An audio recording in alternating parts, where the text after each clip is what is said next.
Hello students, in this lecture we are going to start a new topic, that is hydrides. Okay, so you know that generally the what are the hydrides is that it is a very simple thing. The binary compounds of hydrogen formed by the other element except noble gases are called as hydrides. Okay, that means the hydrogen, you know that it can combine with the other elements, right? Okay, so all that compounds except when it is combined with the noble gas. You know that noble gases generally it has a very stable configuration, it cannot combine with any others mostly. Okay, so other than that, the hydrogen when it is combined with the any element, you can call it as a hydride. Okay, the example, when it is combined with the first A group of element NaH, sodium hydride, when it is combined with the carbon CH4, carbon hydrides. Okay, and when it is combined with the chlorine, okay, hydrochloric acid. Okay, right, so these are all hydrides. Okay, now come to this, the example like MgH2, like B2H6, B2H6. Okay, now we can see the classification of the hydrate. This is very important. Okay, so generally the hydrates are classified into three types. The first one is ionic or saline hydrates, second one covalent or molecular hydrates, third one is the metallic or non-stoichiometric or interstitial hydrates. Okay, it has three names, either metallic hydrates or non-stoichiometric hydrates, or you can also call it as a interstitial. It is not inter, it is a interstitial, not interstitial. Okay, and here the covalent or molecular hydrates again classified into the three types. Okay, the first one is the electron deficient hydrate, and second one is the electron precise hydrate, and third one is the electron rich hydrate. Okay, now we can see clearly what are the ionic and what are the covalent and what are the metallic hydrates. Okay, so first we can see the ionic or saline hydrates. Okay, so ionic or saline hydrates, why we are calling these are the saline hydrates is that generally they are salt like compounds, okay, so that we are calling it as a saline hydrates. Okay, so these are the hydrates formed by the combining of hydrogen with the S block elements. You can call it as a ionic or saline hydrates. Okay, so that means the hydrates which is formed by the combination of the hydrogen and S block elements. What are the S block elements? First A group of elements as well as the second A group of elements. Okay, you see the example, sodium hydride is formed by the direct union of sodium and hydrogen. Sodium hydride, magnesium hydride, potassium hydride, calcium hydride, cesium hydride. Okay, so these are all the ionic hydrates. Ionic hydrate, because this is nothing but an ionic bond. Sodium hydride, the bond is between the sodium and hydrogen is nothing but a ionic bond. Okay, sodium hydride. Okay, so generally it has a sodium plus and H minus, and it is nothing but an ionic bond, so that you call it as a ionic hydride. You call it as a ionic hydride. Okay, right, now we can see few physical properties of the ionic hydrates. Okay, generally these hydrates are crystalline in nature, like salts, sodium chloride, you take it is a crystal, magnesium chloride, it is a crystal. Okay, so very similar to that, these hydrates also crystalline in nature, and these hydrates are non-volatile and non-conducting in solid state. So non-volatile means they cannot evaporate. Generally the solids cannot be evaporate. Okay, and the non-conducting, of course the solids can conduct the electricity. Conducting means they passes the electricity, but these are non-conducting in solid state. Okay,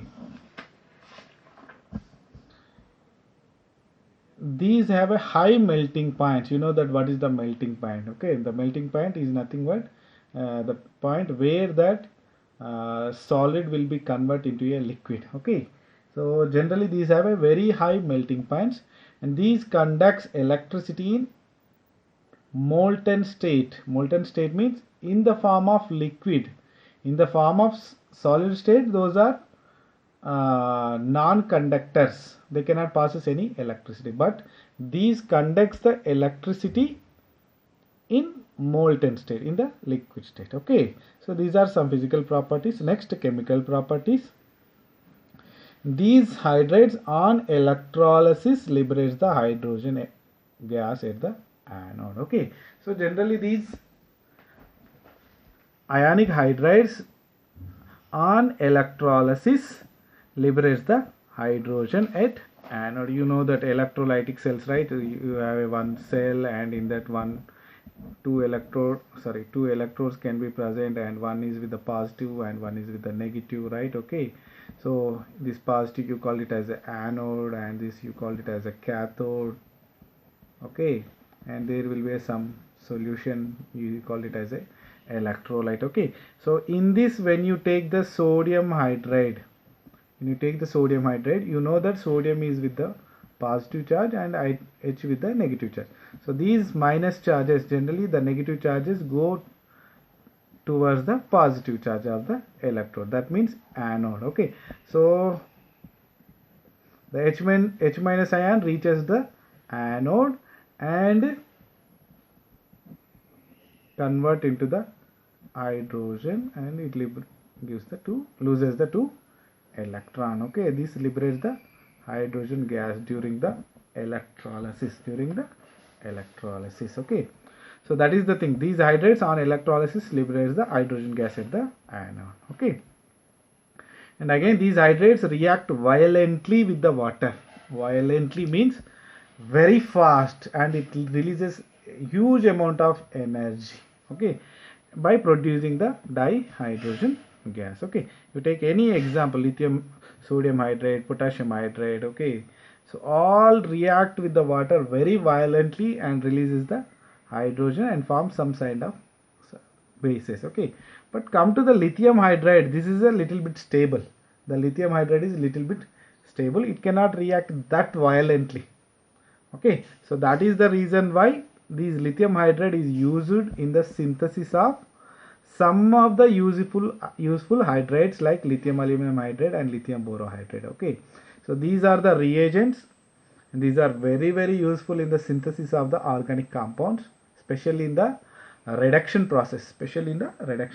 You don't worry, you will learn everything in the later classes. What is the reduction, what is the oxidation? Okay, I think you learned in the stoichiometry also. So you see here the lithium hydride is stable, so that when it is react with the Al2Cl6, it forms a lithium aluminum hydride. Okay, and again when it is react with the B2H6 diborane, it forms the lithium boron hydride. Okay, right.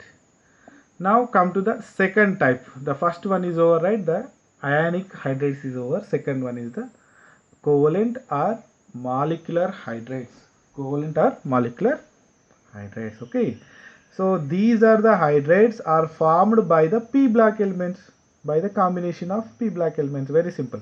First ionic hydrides, when it is combined with the s block elements, it gives the ionic hydrides, and now when it is combined with the p block elements, okay, like third A, fourth A, fifth A, sixth A and seventh A group of elements, it forms a covalent hydrides, because here it forms the covalent bond. Like best example, carbon, when it is combined with the carbon, it forms a methane. Okay, and the bond between carbon and hydrogen, it is purely a covalent bond, so that you call it as a covalent hydrides.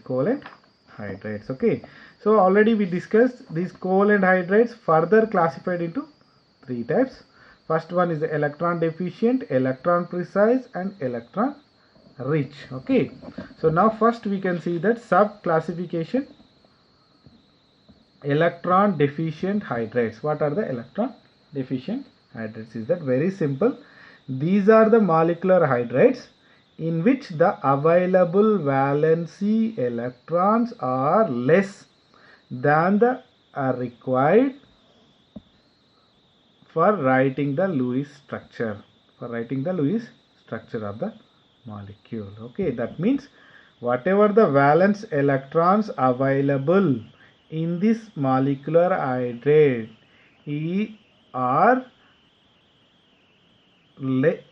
are not sufficient to write the Lewis structure of the molecule. So let us take an example, that B2H6 diborane. Boron belongs to the third A group of element, and so that it is nothing but a covalent hydride or molecular hydride. Okay, so in the B2H6, how many valence electrons are available? Okay, you know that B2. So boron belongs to the third A group. Okay, so that it contains the 3 valence electrons. Every boron contains generally 3 valence electrons, but how many borons are there? 2. So that you have a 6 electrons.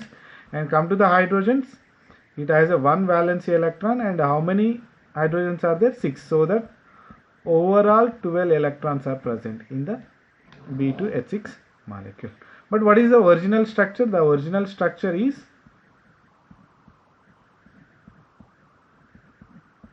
the diborane. Original structure is this.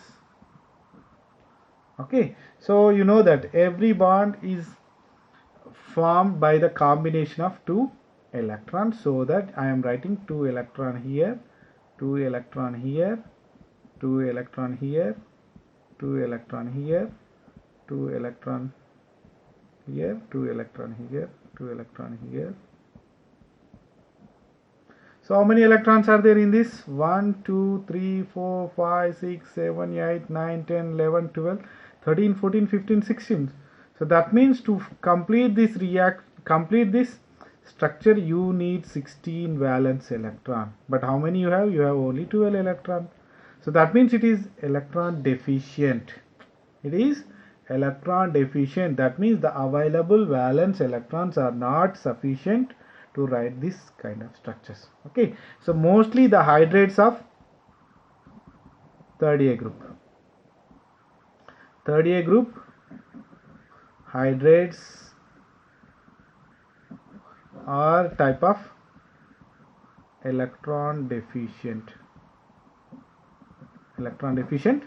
hydrates. Okay, and that is the reason why, because of the less availability of the electron, it can ready to take the electron. Okay, you know that what is the molecule to ready to take the electron is nothing but a electron pair is nothing but Lewis acid.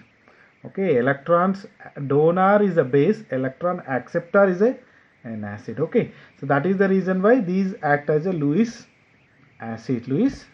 Okay, next to come to the electron precise hydrates. Very simple here. These are the hydrates which contains the required number of valency electrons to write the Lewis structure of the molecule. Okay, here the valency electron, the available valence electron sufficient to write the Lewis structure of the molecule. Okay, the best example is the methane. You see the methane, the carbon valence electrons are 4, and for the 4 hydrogen it has a 4. So overall 8 electrons, and the 8 electrons are sufficient to write the structure of the methane. Okay, so that generally these electron precise hydrates form, it is a combination of the 4th A group elements, 4th A and hydrogen. That is a carbon family. Okay, next, electron rich hydrates. What are the electron rich hydrates? Very simple.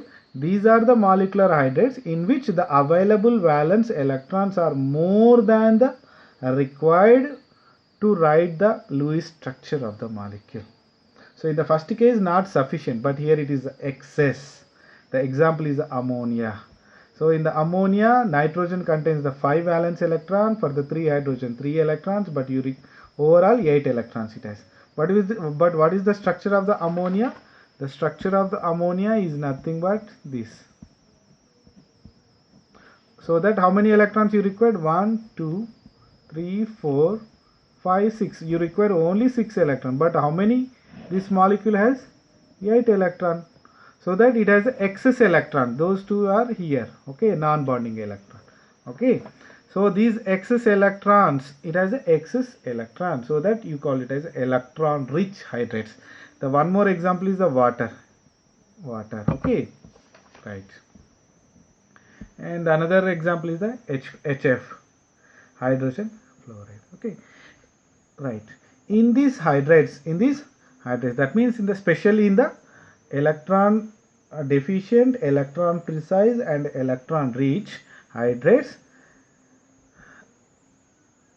the electron rich hydrates has the high boiling point than those of the hydrates of the subsequent members of group because of hydrogen bond formation, okay. So very simple here, these hydrates means electron rich hydrates have high boiling point than those of the hydrates of subsequent members. What are those? Electron deficient and electron precise, okay. It is due to the formation of the hydrogen bonding. You know that generally the hydrogen can form a bond between the hydrogen and the high electronegative elements, okay, right. And the third division is nothing but the interstitial hydrates or metallic hydrates or non-stoichiometric hydrates, okay. So here these are the hydrates formed by the reaction of hydrogen with the remaining, what are there? D block elements as well as the F block elements, okay. S over P over. Now come to the D and F, okay. So example, chromium hydride, chromium CrH2, ZnH2, THH2, thallium. But in that again some metals of group 7th B, 8th B, sorry 7B only, or so group 7, 8th do not form the hydrates, and in group 6th only chromium form the hydrates, okay. So that means specially from 6th to 8th, 6th group, 7th group and 8th group, okay. So these cannot form hydrates except chromium, okay. So that is the reason we call it as a hydride gap of D block elements, hydride gap of D block elements. You know that generally this is a D block, right, and here the 6th, 7 and 8 elements can be present, and this here is a chromium, okay, chromium, manganese, iron, okay.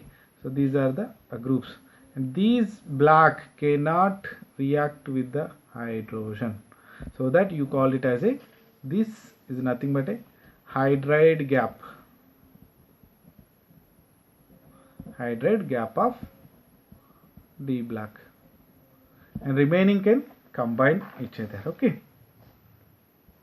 And the conductivity of these hydrates is less than the parent metal. Generally the parent metals like chromium, whatever that scandium, titanium, when they are in the pure state they conduct the more electricity, but when it is combined with the hydrogen their conductivity decreases, that is the reason here he is telling the conductivity of these hydrates is less than the parent metals, okay.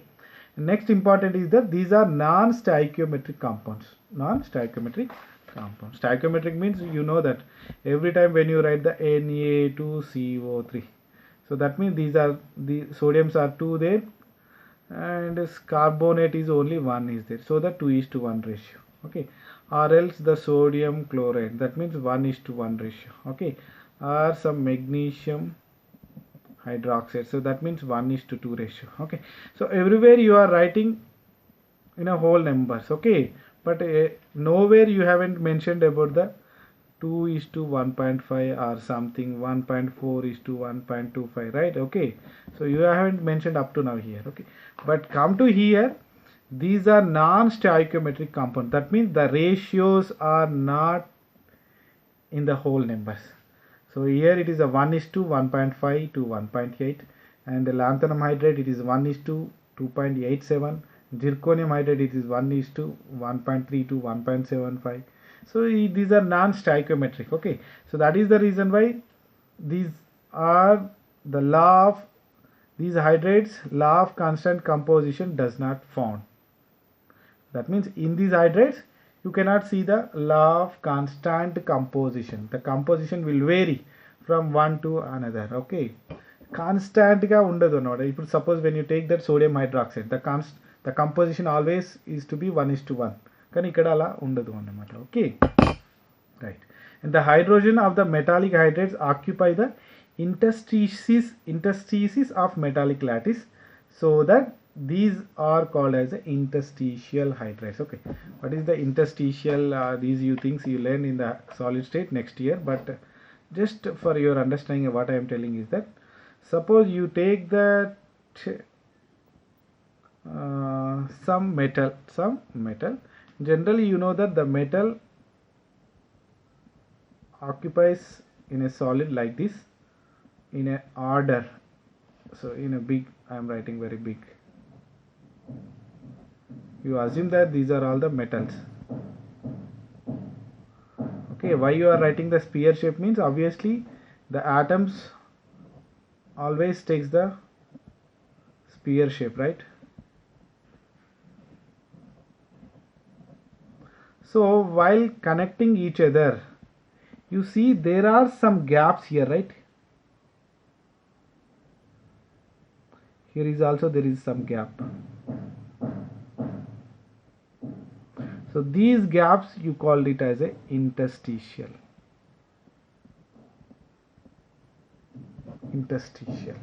Okay, and these hydrogen will occupy these interstitial positions, and that is the reason why these you call it as a interstitial hydrates.